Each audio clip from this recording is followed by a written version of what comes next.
On Monday morning, the evacuees started at the village school. The children were not friendly. They looked at Lenny blankly as though he wasn't there. When the bell went for morning prayers, Lenny had to stay alone in the classroom, sitting at a desk.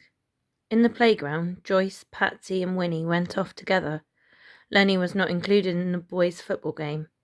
He stood by the wall until it was time to go home, clutching Dad's badge in his pocket and pretending he didn't care.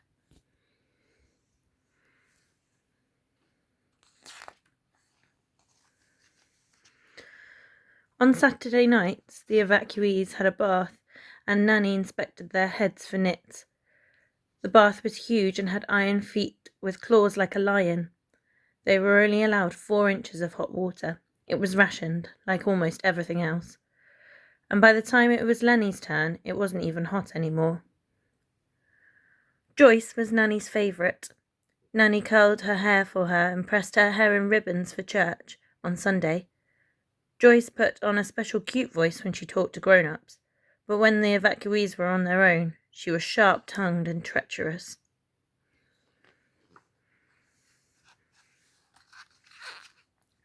Lenny spent a lot of time wandering alone in the gardens when no one bothered him. One afternoon, when he pushed open the door of the walled gardens, he found somebody else there. A young man with one leg was sitting on one of the stone benches.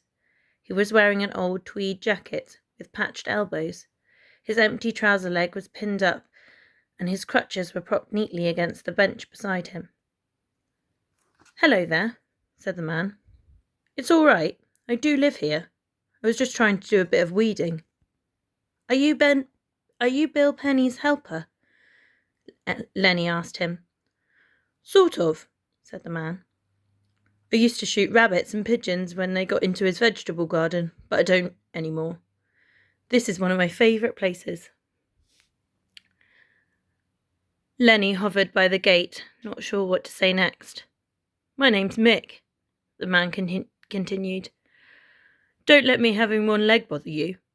"How did you lose it?" Lenny wanted to know. "I left it on a beach in France," the man told him. "But I'll be getting a new one soon." "Will it be wooden?" "No, light metal, I think, with joints." There was a friendly silence. Then Lenny remembered he was not to talk to strangers. He was not sure whether as this man lived here, he counted as a stranger or not, but he thought he had better be on the safe side. "I've got to go now," he said. Mick just waved.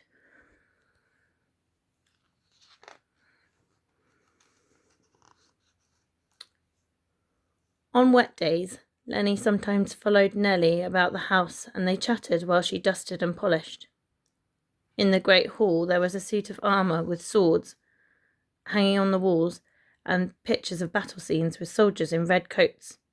There was one full-length portrait of a very grand officer in a splendid uniform. "That's Lady Devas's grandfather," said Nellie.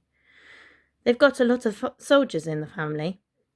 Lady Devas's husband was killed fighting in the First World War, and her son's a war hero. He's got medals and all."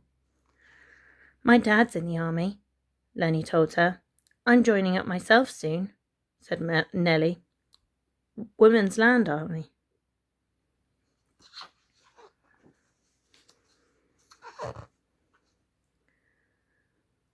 Lenny longed for Mum to come, but she wrote to say that she would not visit until he had settled down. She was working in a fireman's canteen. She was not a good writer, and her letters were short, but she saved up her sweet ration and sent Lenny a bar of chocolate now and again. Lenny saw Mick about the place sometimes, helping Bill Penny or Lady Devas, but he never came into the kitchen for his meals. "There's something been killing my rabbits in my vegetable garden," said Bill one afternoon when he was supping his tea. "Not that I mind," he added. "I'm glad of it." "A fox?" suggested Mrs. B. "No, it's never a fox. More like a big cat. It got some pigeons too." "It'll be one of those wild cats that's living in the barn," said Mrs. B. "Very fierce they are." Or perhaps a lion escaped from the zoo, said Joyce, slyly, looking sideways at Lenny. Lions kill people. They wait in the dark and spring out at you and tear your stomach out.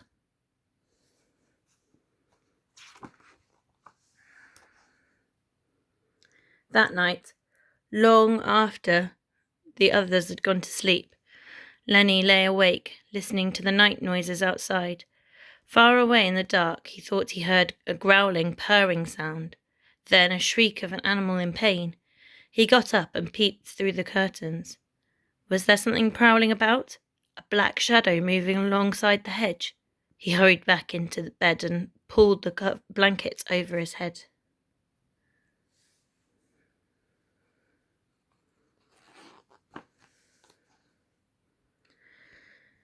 Lenny thought about Mum and Dad a lot, hoping and hoping they were safe. He longed to see them again. At school, things got a lot worse. The boys started to shout things at him and make fun of his name. Lenny Levi's done a wee-wee, they jeered. Wet his bed, don't he? Lenny turned hot with anger and shame.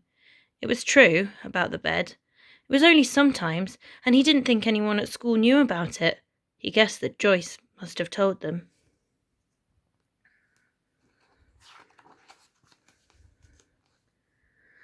Nanny was grim-faced in the mornings when she had to deal with wet sheets, but Nellie found out and came to Lenny's rescue.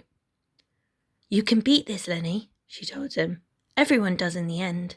She smuggled some spare bedclothes into the attic so that Lenny could put them on before Nanny came in the morning. She whisked away wet sheets and washed them herself, and she lent Lenny her big alarm clock. Lenny set it twice in the night, and it went off with a great clang, but the girls never woke up.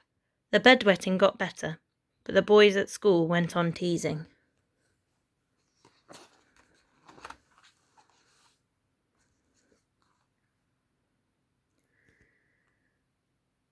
One afternoon, Mick came across Lenny sitting hunched on a bench in the walled garden, and politely failed to notice his red-rimmed eyes.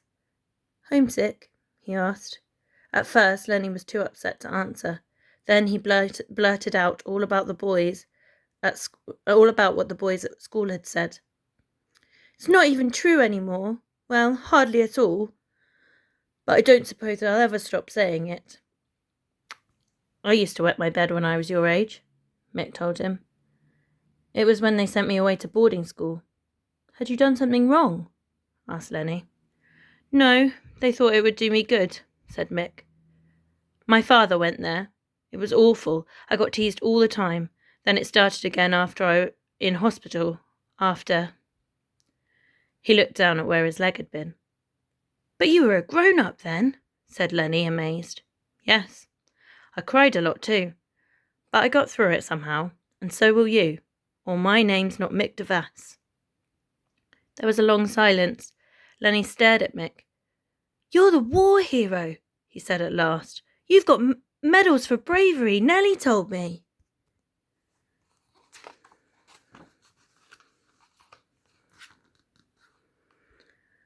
I was frightened all the time in the fighting, said Mick. But I suppose you can't be brave if you're not frightened in the first place. My father was really brave, a fine officer.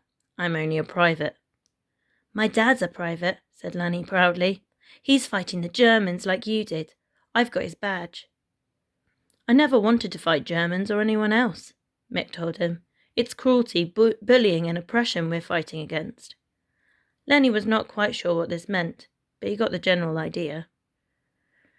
I used to come to this garden to see the unicorn when I was a boy in the school holidays, said Mick. I used to long to be brave and manly and all the things they wanted me to be. But there are different kinds of courage, and I'll tell you one thing. The boys who say those things to you haven't got much. None at all, in fact. Later, when he was alone, Lenny thought a lot about what Mick had said. Gradually, the bedwetting stopped altogether. Knowing a real war hero had the same problem helped. He even forgot about prowling lions. But then something happened which was much worse.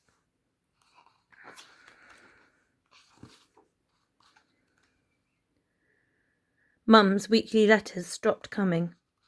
Every morning Lenny waited anxiously by the gates for the postman to arrive, but there was nothing for him. He told nobody how worried he was, but he started to have bad dreams about searching for Mum, and running, and lions leaping out at him and pinning him down with their terrible teeth and claws. The bedwetting started again. In the end, everything was too terrible to be borne. One night, Lenny waited till the girls were asleep. He had his suitcase ready packed. He put on his precious badge in his pocket and crept downstairs to the back kitchen. It was difficult to unbolt the back door without making a noise, but he managed it, standing on a chair. He was running away. He had to get back to London.